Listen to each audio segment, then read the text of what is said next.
Good evening friend. अब हम लोग शुरू करने वाले हैं आज का टॉपिक में रेनफोर्स सीमेंट कंक्रीट के बारे में। अभी तक हम लोग प्लेन सीमेंट कंक्रीट के बारे में डिटेल से पढ़ चुके थे।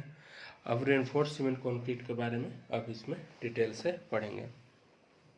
तो देखिए, प्लेन सीमेंट कंक्रीट में क्या हुआ था कि आपका जो कंक्रीट था वो उस कंप्रेसिव स्ट्रेस में स्ट्रॉन्ग था, बट टेंसाइल स्ट्रेंथ में कमज़ोर था। तो उसको मजबूत करने के लिए क्या किया गया कि उसमें रेनफोर्समेंट हम लोग अप्लाई कर दिए। रेनफोर्समेंट अप्लाई करने से क्या होता है कि रेनफोर्समेंट देखिए हर तरह का होता है। जैसे आपका स्टील का भी हो सकता है, जैसे आपका बम्बू का भी हो सकता है, जैसे आपको कुछ भी चीज़ जो उसमें इंक्लूड कर रहे हैं उस चीज़ को हम लोग रेनफोर्समेंट कर रहे हैं। एक्चुअली रेनफोर्समेंट का मतलब ये होता है कि वो चीज़ को स्ट्रेंथ देना। तो हम लोग बेसिकली क्या करते हैं कि स्टील यूज़ करते हैं। अब स्टील ही क्यों यूज़ करते हैं उसका भी रीज़न है और उसको हम लोग आगे डिटेल में पढ़ेंगे। लेकिन फ़िलहाल अब हम लोग ये समझते हैं कि जब मेरा कंक्रीट टेंसाइल में वीक है तो अब उसको स्ट्रॉन्ग करना पड़ेगा। तो उस चीज़ को स्ट्रॉन्ग करने के लिए हम लोग अब क्या करते हैं कि रेनफोर्समेंट का यूज़ करते हैं, ताकि मेरा जो कंक्रीट है वो मेरा टेंसाइल में भी स्ट्रॉन्ग हो सके। क्यों? क्योंकि कंक्रीट को टेंसाइल और कंप्रेसिव दोनों में स्ट्रॉन्ग होना नेसेसरी है, इसलिए हम लोग उसको रेनफोर्स करना ही पड़ेगा। इसलिए अब हम लोग रेनफोर्स सीमेंट कंक्रीट को डिटेल में पढ़ने का कोशिश करते हैं। चलिए,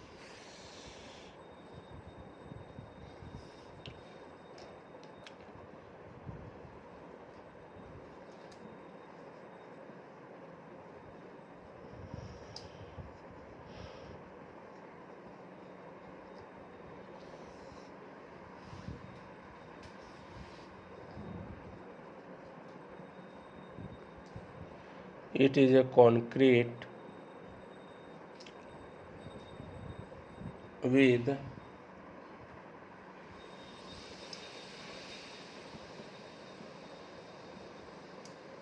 reinforcement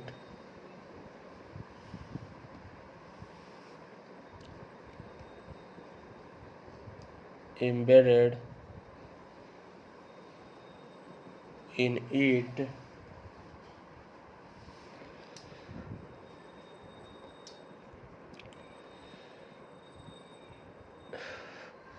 the embedded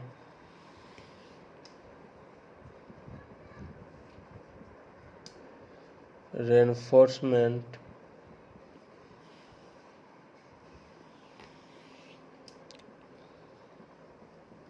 make it capable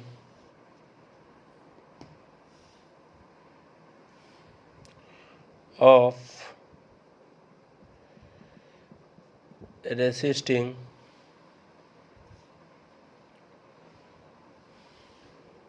tensile also। चलिए, तो देखिए अब हम लोग इसमें समझने का कोशिश करते हैं कि जो आपका रेनफोर्स सीमेंट कंक्रीट होता है वो आपका क्या होता है कि वह आपका उसमें रेनफोर्समेंट डाला जाता है। वैसा कंक्रीट जिसमें आपका रेनफोर्समेंट डाला जाता है, इम्बेडेड किया जाता है यानी डाला जाता है। तो वैसा कंक्रीट जिसमें आपका रेनफोर्समेंट डाला जाता है, जो आपका रेनफोर्समेंट क्या करता है, कंक्रीट को टेंसाइल में स्ट्रॉन्ग करता है। तो ऐसा कंक्रीट जिसमें आपका रेनफोर्समेंट डालते हैं, और ये रेनफोर्समेंट क्या काम करता है, ये रेनफोर्समेंट यह काम करता है कि आपका जो कंक्रीट होता है, कंक्रीट के टेंसाइल को आपको क्या कर दें, स्ट्रॉन्ग कर दें। तो वही चीज़ को हम लोग क्या कर देते हैं, रेनफोर्स सीमेंट कंक्रीट कर देते हैं। अगर इसको शॉर्ट में देखा जाए तो reinforce cement concrete equal to क्या होता है, कंक्रीट प्लस आपका हो जाता है रेनफोर्समेंट, रेनफोर्सिंग मटेरियल। ठीक है, अब यह जो रेनफोर्सिंग मटेरियल है वह डिफरेंट तरह का भी हो सकता है। जैसे में आपका रेनफोर्सिंग मटेरियल के रूप में क्या हो सकता है, आपका बम्बू हो सकता है, आपका स्टील हो सकता है, आपका वायर हो सकता है। तो बहुत तरह का चीज़ आपका रेनफोर्सिंग मटेरियल के रूप में हम लोग यूज करते हैं। अभी हम लोग समझ गए रेनफोर्समेंट कंक्रीट क्या होता है। अब इसके बारे में कुछ आगे देखते हैं, क्या है ये, क्या है इसका कहानी, कुछ अब आगे देखते हैं।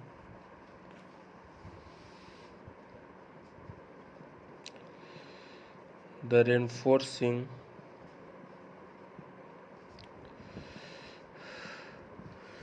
reinforcing steel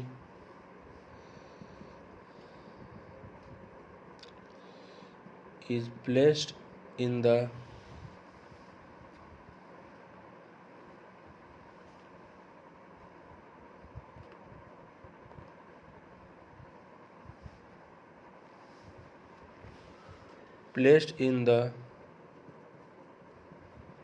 fresh and forms concrete। तो देखिए, अब ये जो रेनफोर्सिंग स्टील है, जो हम लोग रेनफोर्समेंट यूज कर रहे हैं, उसको कहाँ प्लेस करते हैं हम लोग, फ्रेश और फॉर्म्स कंक्रीट में हम लोग करते हैं। अब फ्रेश और फॉर्म्स कंक्रीट क्या होता है कि वैसा कंक्रीट जिसको हम लोग जो फॉर्म में डालने का कोशिश करेंगे उसी को हम लोग फ्रेश और फॉर्म्स कंक्रीट कहते हैं। जैसे मान लीजिए ये मेरा एक स्ट्रक्चर है, तो अगर इस स्ट्रक्चर में अगर हम लोग कंक्रीट को डालते हैं तो वही स्ट्रक्चर आपका तैयार हो जाएगा। अगर हम लोग इस स्ट्रक्चर में डालते हैं तो ए शेप का आपका कंक्रीट बन जाएगा। तो यही चीज़ कंक्रीट को हम लोग क्या कह देते हैं, फ्रेश कंक्रीट कह देते हैं, फ्रेश एंड फॉर्म्स कंक्रीट, जो फ्रेश जो शेप में आपका रहता है। तो वही चीज़ अब बात यहाँ पे है। तो जो रेनफोर्समेंट हम लोग अप्लाई करते हैं वह कहाँ पे अप्लाई करते हैं, फ्रेश एंड फॉर्म्स कंक्रीट में अप्लाई करते हैं। चलिए अब हम लोग आगे समझने का कोशिश करते हैं।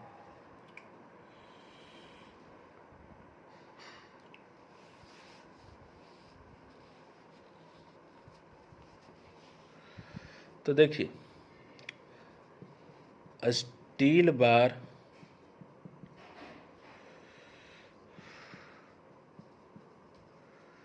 is generally used for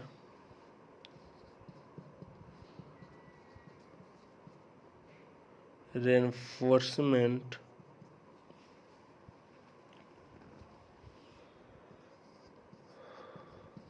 of concrete. तो देखिए, रेनफोर्समेंट के लिए जनरली हम लोग क्या यूज करते हैं, स्टील बार। और रेनफोर्समेंट क्या होता है वो हम लोग पहले ही समझ चुके हैं। तो रेनफोर्समेंट के लिए हम लोग स्टील बार यूज करते हैं। तो कोई भी पूछेगा आदमी कि रेनफोर्समेंट पहले होता क्या है और फिर रेनफोर्समेंट के लिए हम लोग यूज़ क्या करते हैं, तो हम लोग डिफरेंट चीज़ जानते हैं, लेकिन जनरली जो यूज होता है वह आपका स्टील बार होता है। ओके, चलते हैं अब आगे।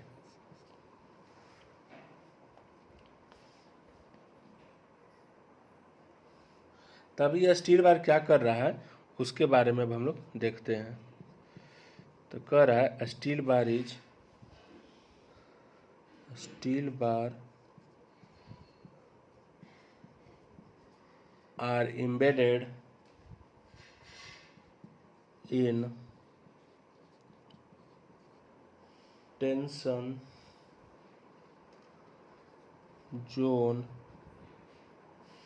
इन concrete and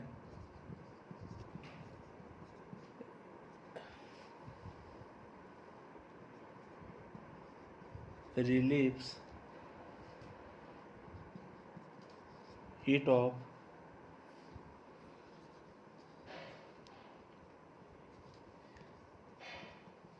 any tension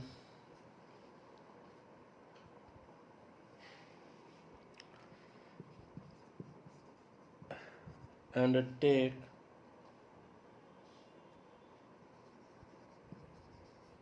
all the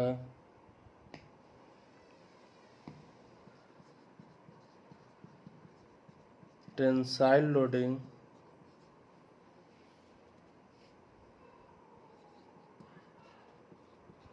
without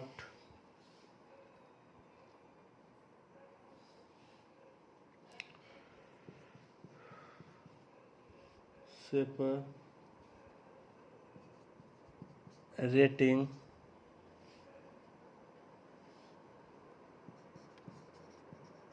from concrete. चलिए, तो अब हम लोग देखते हैं कि जो आपका स्टील बार होता है, स्टील बार जो हम लोग जनरली यूज़ कर रहे हैं रेनफोर्समेंट में, उसको हम लोग कहाँ पे इम्बेडेड कर रहे हैं, यानी कहाँ पे दे रहे हैं, टेंशन जोन में दे रहे हैं, कंक्रीट में टेंशन जोन में। अब टेंशन जोन क्या होता है, कंप्रेशन जोन क्या होता है, देखिए सपोज दैट मान लेते हैं ये एक बीम है, ओके, और ये बीम में क्या होता है, आपका एक न्यूट्रल एक्सिस होता है। अब सवाल उठेगा यहाँ कि न्यूट्रल एक्सिस क्या होता है, तब ऐसा एक्सिस जो आपका बीम को दो जोन में डिवाइड करता है। तो दो जोन क्या होता है, एक आपका कंप्रेशन जोन होता है और एक आपका टेंशन जोन होता है। तो जो टॉप मोस्ट पोर्शन होता है वह आपका कौन सा जोन होता है, कंप्रेशन हो जाता है, और जो नीचे का जो पोर्शन होता है वह आपका कौन सा जोन हो जाता है, टेंशन जोन हो जाता है। तो समझ में आ गया, तो कंप्रेशन जोन और टेंशन जोन। तो जो स्टील रेनफोर्समेंट हम लोग जनरली प्रोवाइड करते हैं वह आपका टेंशन जोन में प्रोवाइड करते हैं। कौन केस में, सिंगली रेनफोर्स्ड बीम में। अगर मेरा बीम डबली रेनफोर्स्ड बीम है तो मेरा जो बीम लगेगा, जो रेनफोर्समेंट लगेगा, वह आपका न्यूट्रल टेंशन जोन में भी लगेगा और साथ साथ आपका कहाँ लगेगा, कंप्रेशन जोन में भी लगेगा। तो चलिए, अब हम लोग समझ गए कि जो स्टील बार यूज होता है वह आपका टेंशन जोन में होता है, ठीक है। Relieves it of any tension and take all the tensile loading without separating from concrete. तो ये चीज़ को याद रखना है कि जो स्टील बार हम लोग यूज करते हैं, जनरली हम लोग स्टील बार यूज करते हैं, और लेकिन स्टील बार जो हम लोग यूज करेंगे वो आपका टेंशन जोन में होता है।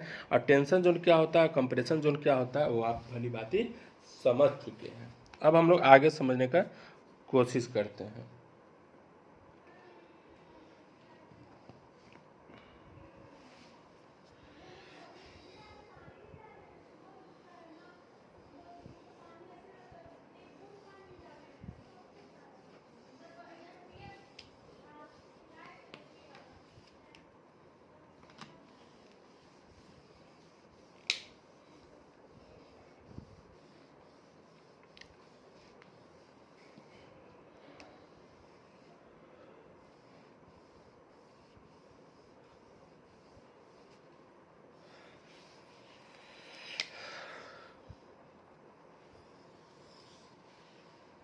चलिए, अब हम लोग आगे समझने का कोशिश करते हैं।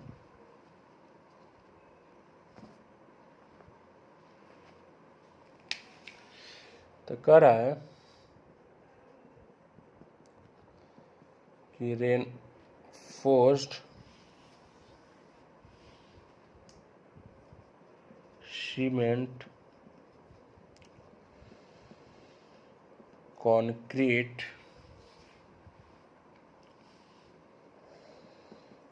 is a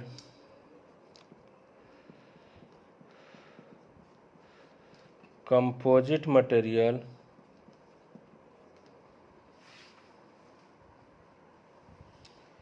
which is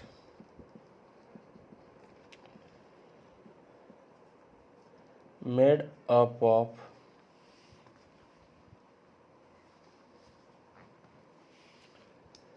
concrete and reinforced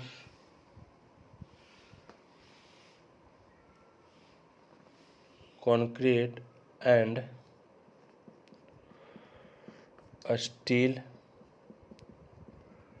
reinforcement। Okay, तो चलिए, जो रेनफोर्स्ड कंक्रीट होता है, सीमेंट कंक्रीट यानी आरसीसी, वह आपका एक कंपोजिट मटेरियल है।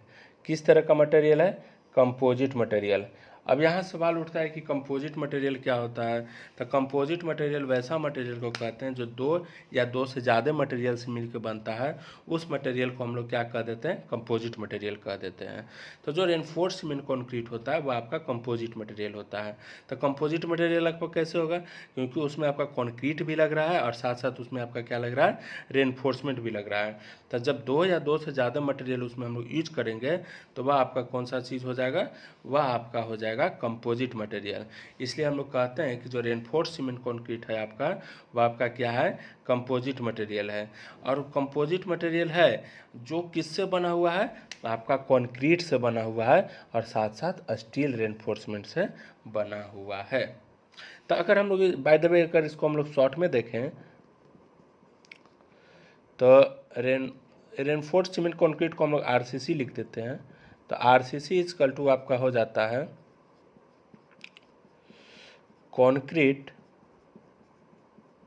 Plus steel reinforcement.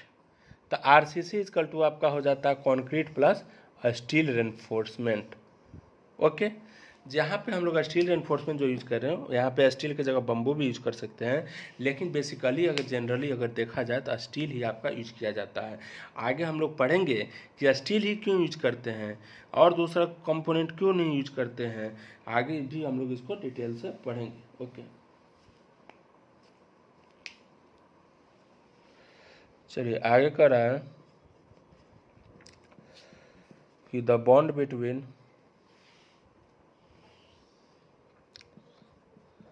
Steel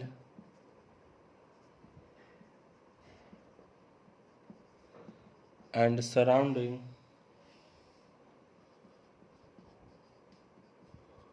concrete ensure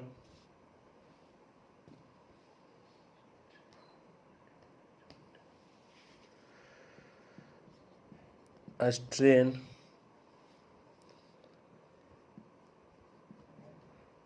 compatibility, a strain compatibility, that is the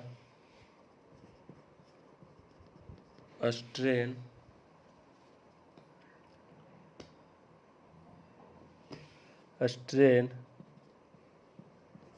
at any point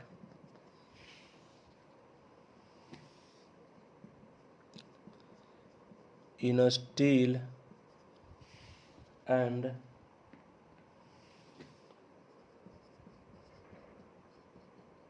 adjoining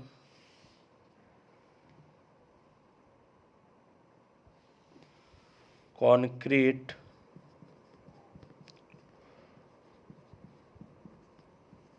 would be same. देखिए तो क्या कर रहा है कि जो आपका बॉन्ड होता है किसके किसके बीच में, स्टील और आपका कंक्रीट। तो मान लीजिए ये आपका क्या है, एक स्ट्रक्चर है आपका, यहाँ पे कंक्रीट लगा हुआ है। ओके, ये आपका कंक्रीट है, ठीक है। यहाँ पे अब आपका रेनफोर्समेंट हम लोग अप्लाई कर दिए, ये आपका रेनफोर्समेंट हो गया। ओके, तो यहाँ पे आपका क्या बन रहा है, बॉन्ड बनेगा, यहाँ आपका बॉन्ड जनरेट हो रहा है। तो यही जो बॉन्ड जनरेट होगा आपका स्टील और कंक्रीट के बीच में, वह आपका क्या करता है, क्या इंश्योर करता है, स्ट्रेन कंपेटेबिलिटी इंश्योर करता है। अब स्ट्रेन कंपेटेबिलिटी क्या होता है उसके बारे में देखने का कोशिश करते हैं। तो स्ट्रेन कंपेटेबिलिटी होता है कि डैट इज द स्ट्रेन, यह एक ऐसा स्ट्रेन है कोई भी पॉइंट पे in steel and adjoining concrete would be same. तो स्ट्रेन कंपेटेबिलिटी का मतलब क्या होता है कि कोई एक ऐसा पॉइंट जहाँ पे स्टील और कंक्रीट दोनों में आपका जो स्ट्रेन हो रहा है वह आपका इक्वल हो रहा है। अब यहाँ सवाल उठेगा कि स्ट्रेन क्या होता है। तो स्ट्रेन आपका होता है, जब हम सोम पढ़ेंगे तो उसको पूरा डिटेल से पढ़ेंगे कि स्ट्रेन होता क्या है, उसका टाइप क्या होता है। बेसिकली अभी हम लोग समझते हैं कि जो आपका स्ट्रेन होता है वह होता है, यह एक रेशियो होता है। किस चीज़ का रेशियो होता है? The change in dimension divided by original dimension. माने डायमेंशन चेंज करना उस बटा ओरिजिनल डायमेंशन करना, वही चीज़ को हम लोग क्या कह देते हैं? स्ट्रेन कह देते हैं। जैसे देखिए क्या है कि ये एक आपका ओरिजिनल स्ट्रक्चर है, लेकिन जब हम इसको खींच रहे हैं, पुल कर रहे हैं, तो इसका लेंथ हल्का क्या हो रहा है? आपका इंक्रीज कर रहा है। तो यही आपका चेंज इन लेंथ हो गया। ओके, और ये जो चीज़ हो गया आपका ओरिजिनल डायमेंशन हो गया। तो इसी दोनों का रेशियो जब हम लोग करते हैं तो उसको हम लोग क्या कह देते हैं? स्ट्रेन कह देते हैं। तो स्ट्रेन कंपेटेबिलिटी कहने का मतलब क्या होता है कि आपका कंक्रीट और स्टील दोनों में आपका स्ट्रेन क्या होगा? इक्वल होगा। जहाँ पे आपका स्टील और कंक्रीट बॉन्ड कर रहा है वहाँ पे आपका स्ट्रेन कंपेटेबिलिटी होता है। स्ट्रेन कंपेटेबिलिटी कहने का मतलब क्या होता है कि ऐसा पॉइंट जहाँ पे आपका स्ट्रेन इक्वल होगा, उसी चीज़ को हम लोग क्या कह देते हैं? स्ट्रेन कंपेटेबिलिटी कह देते हैं। अब हम लोग आगे समझने का कोशिश करते हैं।